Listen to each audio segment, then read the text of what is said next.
She left her phone unlocked at my place. I opened her group chat and found a body count list with 23 names. Mine was number 22. I thought it was a joke until I scrolled down and saw a message from her that read, "Just added lucky number 23 last night while my boyfriend slept." I didn't say a word. I just sent the screenshot to her dad during Sunday family lunch. Hey viewers, real quick, only 8% of you watching are subscribed, and the channel's kind of stuck right now. If you enjoy these stories, hitting that subscribe button would really help us keep going. Thanks.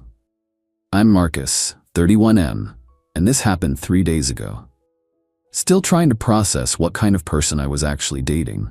Been with Grace, 26F, for about 8 months. Met her through a friend at a barbecue, seemed sweet and down to earth. Maybe a little too friendly with other guys, but I figured she was just social. Red flag number 1 I ignored. Sunday morning, Grace comes over to my place like usual. We watch some Netflix, order takeout, normal lazy Sunday stuff. Around 3 p.m. she gets a call from her sister, asking her to come help move some furniture. Emergency situation apparently. "Babe, I have to run, but I'll be back later tonight," she says, grabbing her purse and keys. "Love you." Gives me a quick kiss and rushes out. In a hurry, she leaves her phone on my coffee table. iPhone 13 with a cracked screen that she's been meaning to fix for months. I figured I'd just hold on to it until she got back. Wasn't planning to look through it or anything, but about an hour later, it starts buzzing with notifications. Text after text after text. The screen lights up and I can see message previews. "Girl, you are wild. I can't believe you actually did it. Your boyfriend has no idea, lol." That got my attention. I picked up the phone and the messages were from a group chat called Girls' Night Secrets. Just 3 people. Grace, her best friend Megan, and some girl named Jessica I'd never heard of. The phone was still unlocked from when she left. No passcode needed. I opened the chat. What I saw made my blood run cold. At the top of the conversation was a list. 23 names with dates next to them going back about 2 years.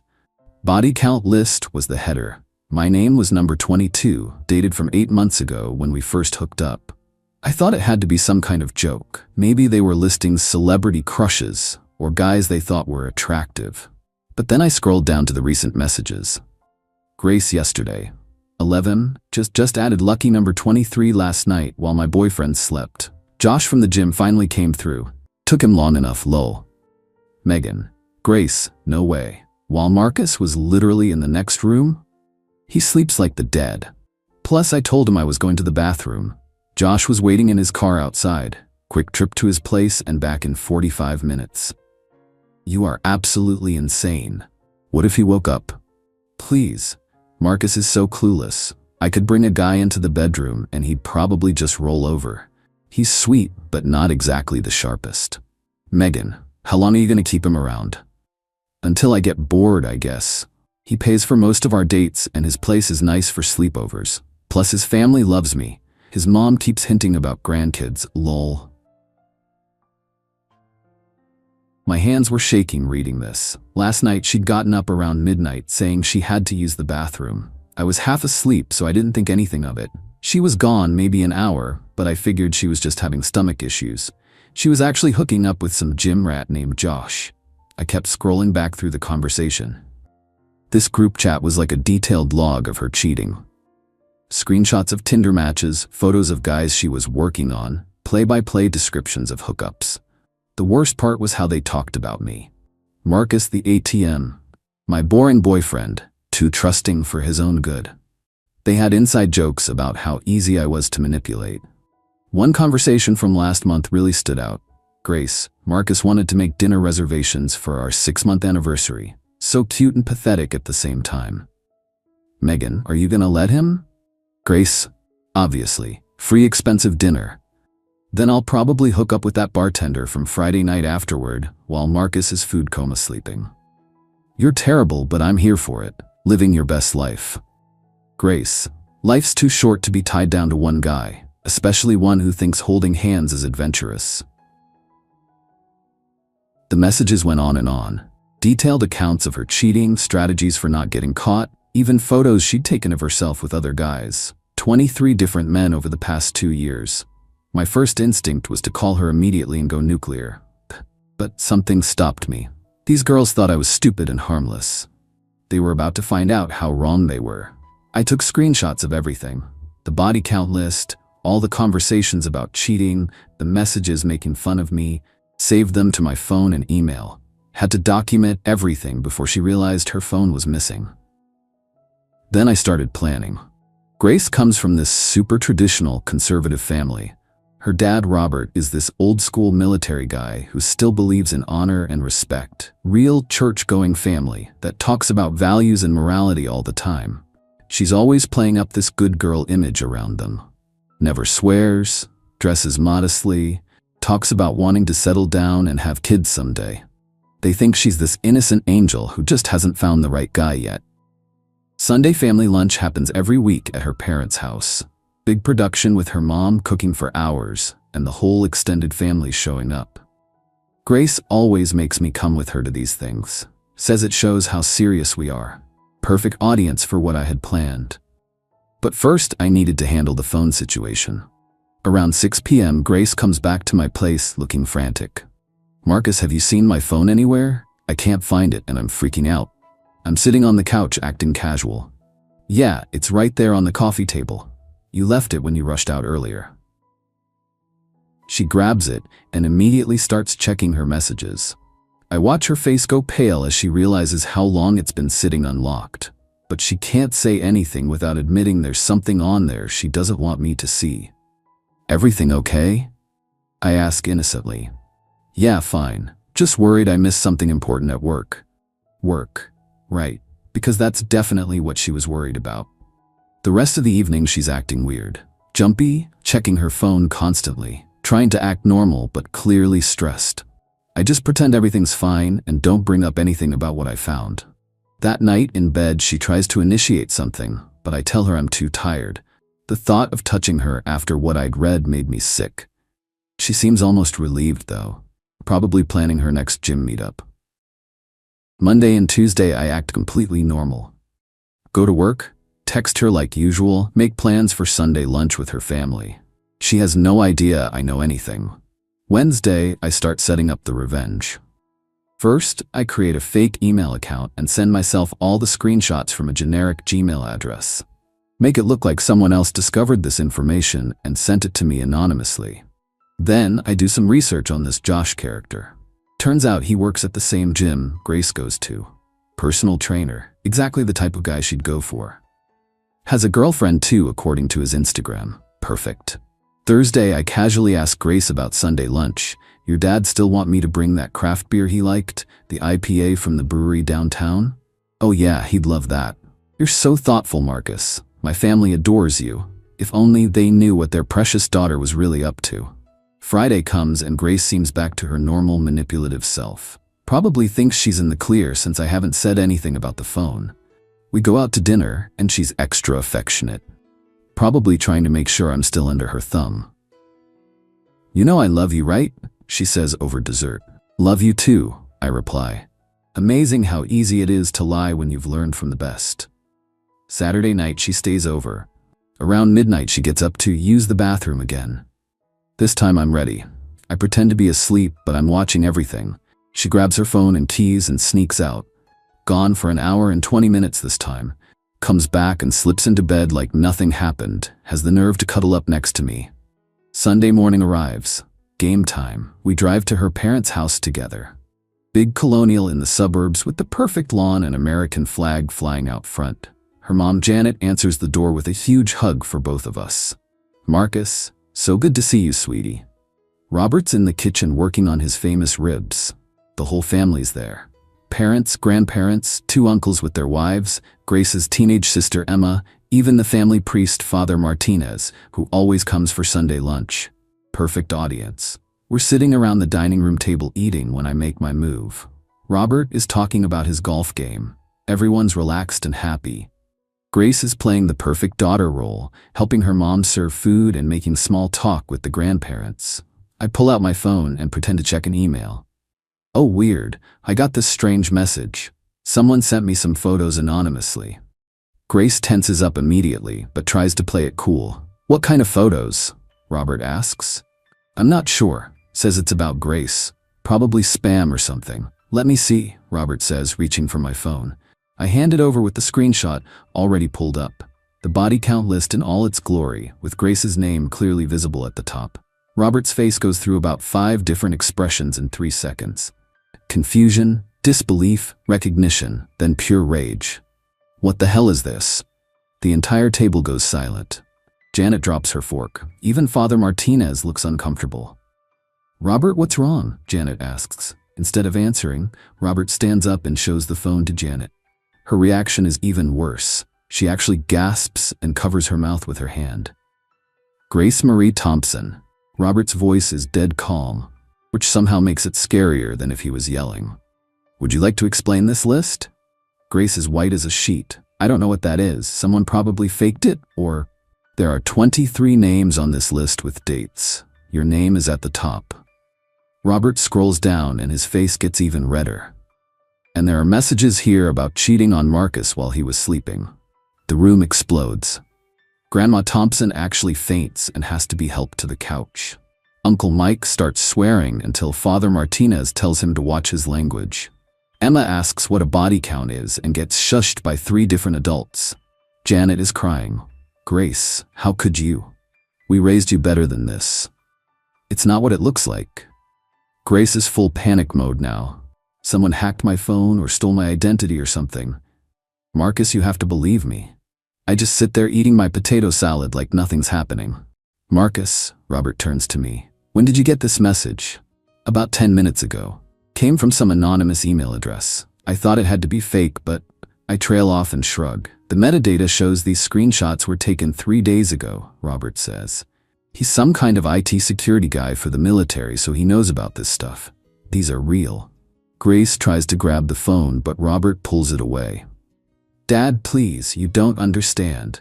I understand perfectly. You've been living a lie for the past 2 years, cheating on every boy who was foolish enough to trust you, laughing about it with your friends. Father Martinez clears his throat. Perhaps we should discuss this privately as a family. No, Robert says firmly. Marcus deserves to hear this, since he's apparently victim number 22 on my daughter's conquest list. The humiliation on Grace's face is beautiful. Her perfect family image completely destroyed in front of everyone she cares about. How many of these boys did you bring to church with us? Janet asks through her tears. How many times did you sit in those pews holding their hands while lying to their faces? Mom, it's not that simple. 23 men. Robert explodes. 23. Do you have any idea what this makes our family look like? What this makes you look like? Uncle Mike jumps in. Robert, calm down. You're scaring the kids.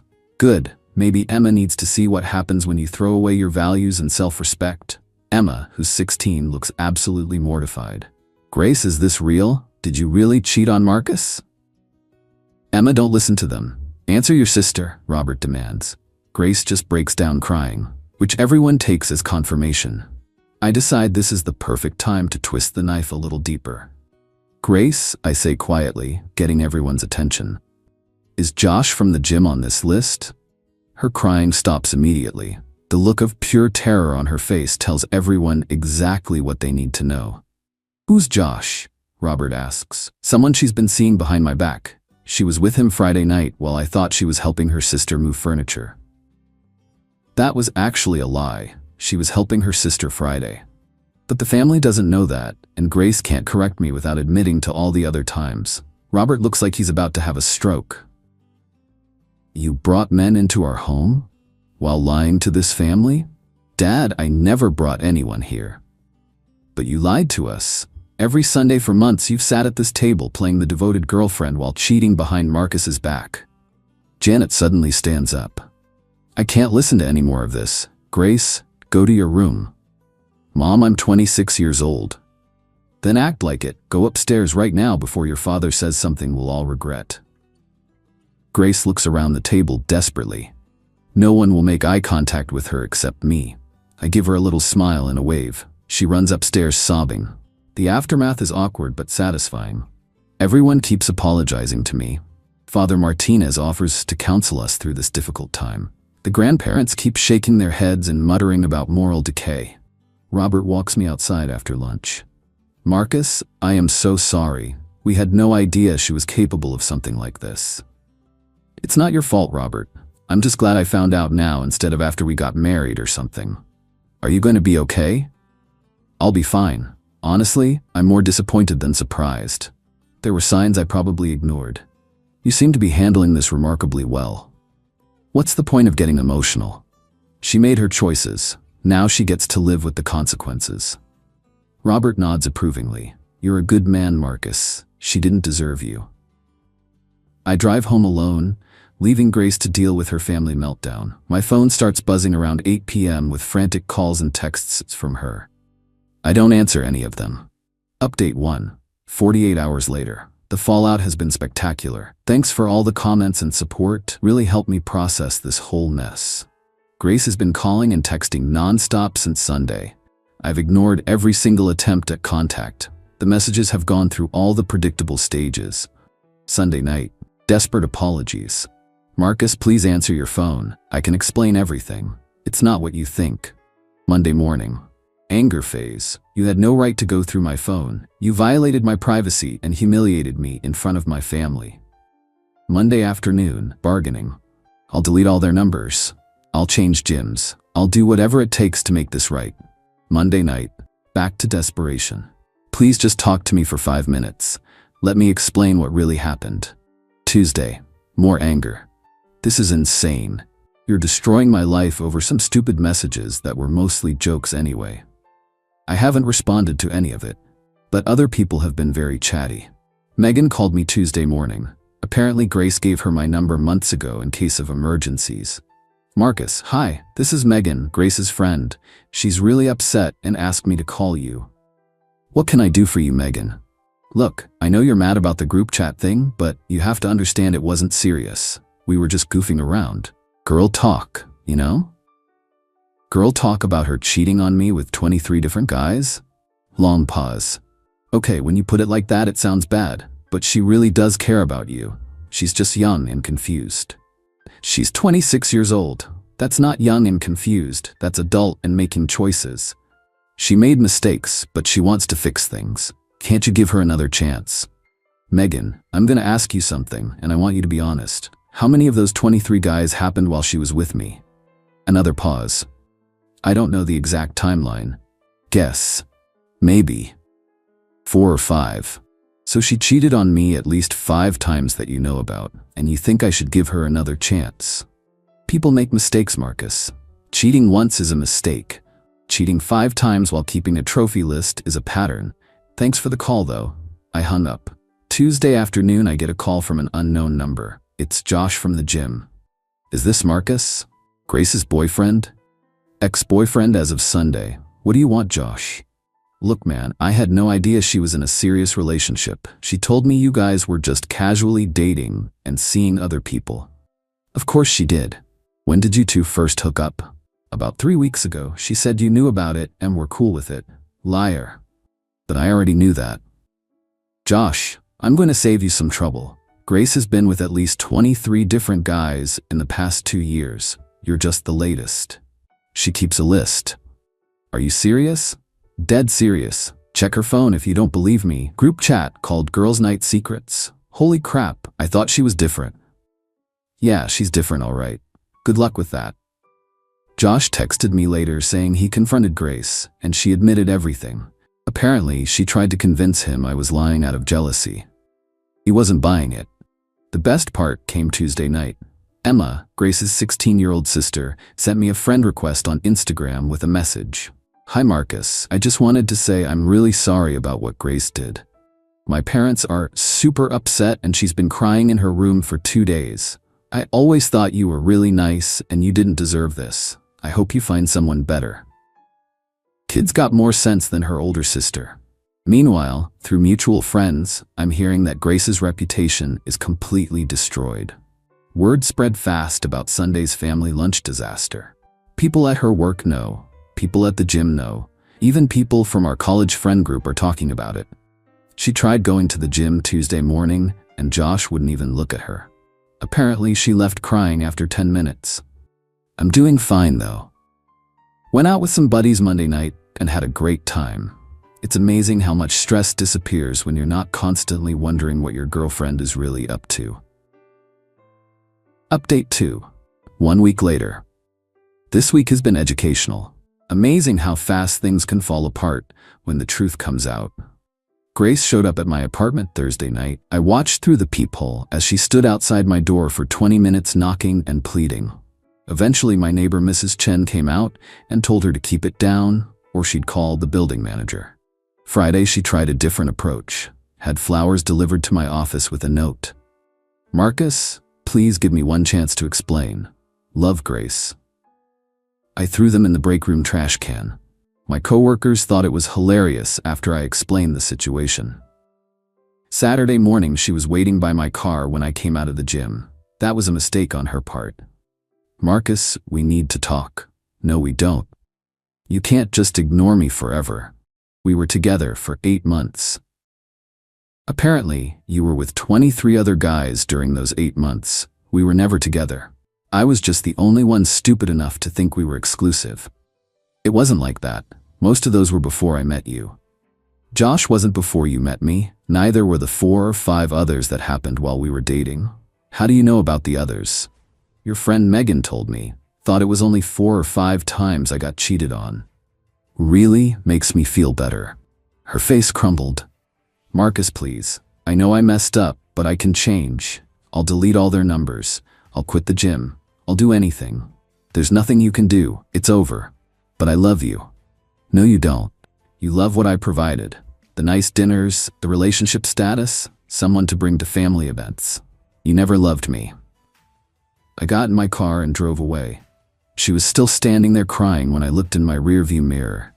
The consequences keep piling up for her, though. Found out Monday that she got fired from her job at the marketing firm. Apparently, her boss heard about the situation and decided she was too much of a liability for client relationships. Her gym membership got revoked after she caused multiple scenes trying to confront Josh. Turns out, other female members complained about her aggressive behavior. The family situation is nuclear. Through Emma's Instagram stories, I can see that Grace wasn't invited to Grandma's birthday party this week. First family event she's missed in years.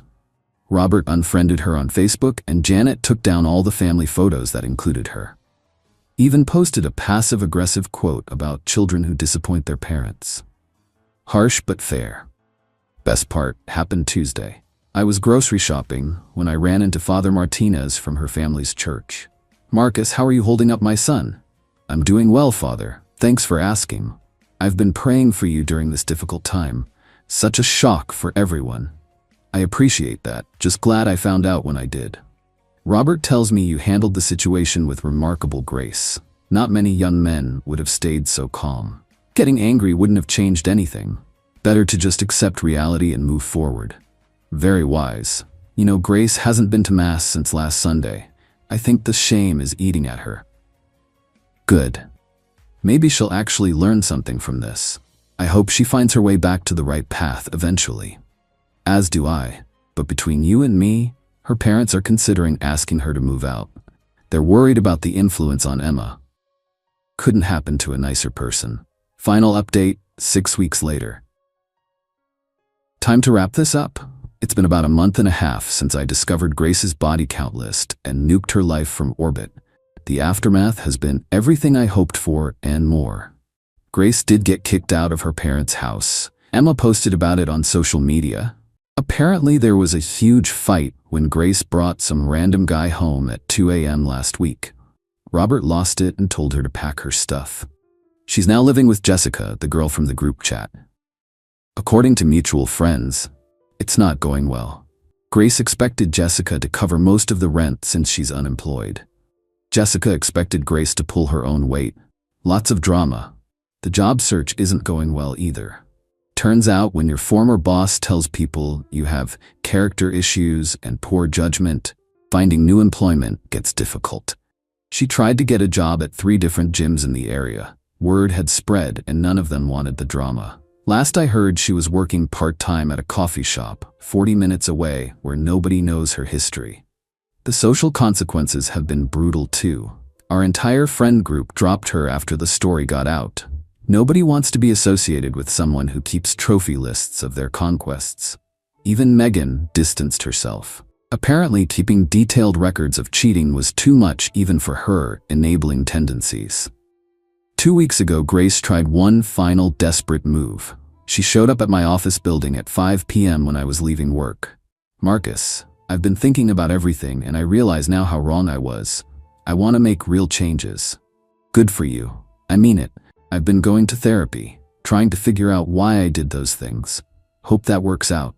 Can we maybe get coffee sometime, just to talk?" "No. Please, I'm not asking to get back together. I just want closure." "You got your closure. It was in that group chat where you called me boring and clueless." "I didn't mean any of that. I was just trying to look cool in front of my friends." "By bragging about cheating on me? That's what you thought would make you look cool?" She didn't have an answer for that. "Grace, I'm gonna give you some free advice. Stop trying to fix this with me and focus on fixing yourself. What you did wasn't just cheating. It was calculated, ongoing deception while mocking the person you were deceiving. That's not a mistake. That's who you are. People can change. Maybe, but they have to want to change for themselves, not just because they got caught and faced consequences." That was the last conversation we had. As for me, life is great. I started dating someone new 3 weeks ago. Sarah's a nurse, has her own place, and most importantly, doesn't have a body count list with my name on it. We take things slow, communicate honestly, and she's never once asked me to sleep on my own couch so she can have privacy. Revolutionary concept, apparently. The best revenge wasn't the family humiliation or the social exile or even the job loss. The best revenge was just letting Grace be herself in front of people who mattered to her. She destroyed her own life with her own choices. I just made sure the right people found out about it. Sometimes the perfect revenge is just holding up a mirror and letting people see who they really are. Grace wanted to play games and keep score. She got exactly what she asked for. Everyone keeping score of what she really is. Game over.